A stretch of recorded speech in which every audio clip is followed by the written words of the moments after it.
오늘 여러분들께 전해드릴 내용은 앙드레 코스톨라니처럼 생각하며 투자하기입니다. 앙드레 코스톨라니가 누구일까요? 그는 유럽 증권가에서 투자의 거물로 불렸던 사람입니다. 유럽 증권가에서는 그를 유럽 투자의 거물 혹은 위대한 유산이라고 말을 했는데요. 그는 투자 심리를 이용한 투자 방법을 활용을 했습니다.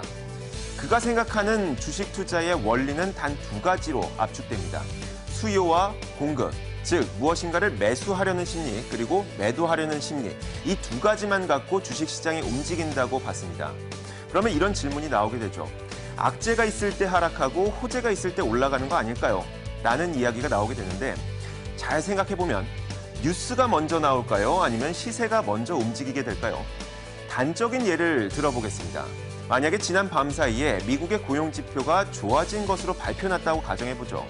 그런데 시장이 상승하게 되면 고용지표가 좋아지면서 시장이 상승했다고 온갖 뉴스가 나오게 되고요. 반대로 시장이 하락 출발하게 되면 고용지표가 좋아지면서 금리 인상에 대한 불안감이 더 확산되며 시장이 하락했다고 온갖 해석이 쏟아지게 됩니다. 즉, 뉴스가 먼저 나오고 시세가 움직이는 것이 아니라 시세가 움직임에 따라서 온갖 해석과 뉴스가 달라붙는다는 것을 의미하는 것이죠. 그렇기 때문에 코스톨라니는 이러한 재료가 주가의 움직임과는 크게 관련이 없다고 봤습니다. 다만 그는 투자 심리만을 생각을 했었는데요. 그가 판단했던 두 가지의 기준이 있습니다. 바로 그는 이 세상 주식시장에 두 종류의 투자자만 있다고 봤습니다. 먼저 소심파와 부화 내동파. 이 소심파는 재료의 흔들림 없이 자신의 소신껏 투자하는 사람들을 말하고요. 부화 내동파는 작은 재료에도 쉽사리 흔들리는 그런 투자자를 말합니다. 악재가 나오면 팔고 호재가 나오면 사고 이런 사람들을 말하는 것이죠. 그는 소심파가 주식시장에 더 많은지 혹은 부화 내동파가 주식시장에 더 많은지 이에 따라서 주가는 상승하기도 하락하기도 한다고 본 것입니다. 예를 들어서 이런 식이죠. 만약에 주식시장에 소심파가 더 많을 때에는 어떠한 재료가 나온다고 하더라도 주가는 쉽게 흔들리지 않습니다. 즉, 과잉 매도 시장에서 이런 현상이 발생하고요. 그리고 부화 내동파가 많을 때에는 작은 재료 하나에도 주가는 크게 오르기도 크게 내리기도 합니다. 과잉 매수 시장에서 이런 현상이 발생하죠. 그는 이런 전제 조건을 갖고 투자에 활용을 해봤습니다. 그가 어떤 식으로 이 기준을 적용했는지 여러분들께 그 기준을 전해드리도록 하겠습니다.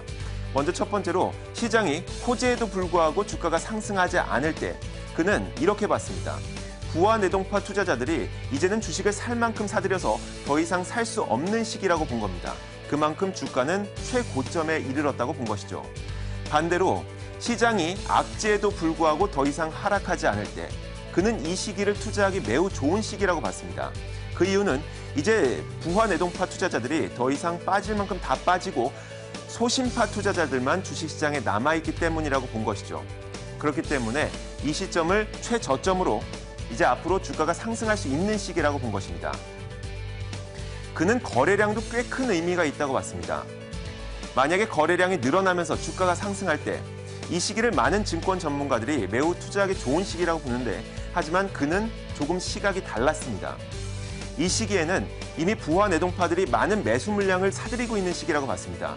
부화 내동파는 작은 악재에도 물량을 팔 수 있는 그런 존재들이기 때문에 언제든지 시장이 하락할 수 있는 시기라고 판단했습니다. 그렇기 때문에 이 시기는 투자하기 별로 좋지 못한 시기라고 본 것이죠. 반대로 거래량이 늘어나면서 주가가 하락하고 있을 때 사실 이 시기를 그는 매우 투자하기 좋은 시기라고 봤습니다. 이제는 부화 내동파들이 점차 물량을 털고 나가면서 소심파들만 남는 손바뀜이 나타나는 그런 시기라고 본 것이죠. 그렇기 때문에 일정 시간이 지난 이후 이 주가가 반등세를 보일 수 있기 때문에 투자하기 좋은 시점이라고 본 것입니다. 반대로 거래량은 줄어드는데 주가가 상승할 때 이 시기는 어떨까요? 이 시기는 소심파 투자자들이 점차 물량을 모아나가고 있는 시기라고 봤습니다. 아직까지 부화 내동파에게 이 주가가 가시권에 들어오지 않았기 때문에 조만간 주가가 상승하면서 부화 내동파들이 유입된다면 큰 폭의 주가 상승을 기대할 수 있어서 이 시기는 매우 투자하기 좋은 시기라고 봤습니다. 마지막으로 거래량이 적으면서 주가도 하락할 때 이 시기를 가장 좋지 못한 시기라고 봤습니다. 그 이유는 부화 내동파들이 아직 물량을 팔진 않으면서 주가 반등을 기다리고 있기 때문인데 언제든지 악재가 터져 나올 때에는 부화내동파들이 주가를 그리고 주식을 매도하고 털고 나갈 수가 있기 때문에 매우 좋지 않은 시기로 본 것입니다. 자, 이런 식으로 코스톨라니는 투자자들의 심리를 이용해서 낮은 시점에서 매수해서 높은 시점에서 매도를 하는 그런 투자 기법을 선보이며 투자의 거물로 컸습니다. 마지막으로 오늘 그가 평생을 통틀어서 삼고 있었던 한 가지 신조를 여러분들에게 전해드리며 이 시간을 마무리 짓도록 하겠습니다. 그는 경제는 어차피 성장한다고 봤습니다. 그 이유는 인간은 누구나 더 높은 생활 수준에 도달하고 싶어하는 심리가 있기 때문이라고 봤죠. 그런데 경제와 증시 사이에는 한 남자와 함께 산책하는 강아지와의 관계와 비슷하다고 봤습니다. 한 남자는 한 길을 쭉 걸어갑니다. 강아지는 앞서거니 뒤서거니 하지만 결국은 이 남자에게 향해 가는 것이죠. 정리해보자면 이렇습니다. 경제는 어차피 상승합니다. 그리고 증시는 어차피 경제를 따라갑니다. 이런 상황에서 여러분들은 다른 사람들의 투자 심리를 이용해서 투자를 해보는 겁니다. 시장을 읽는 남자였습니다.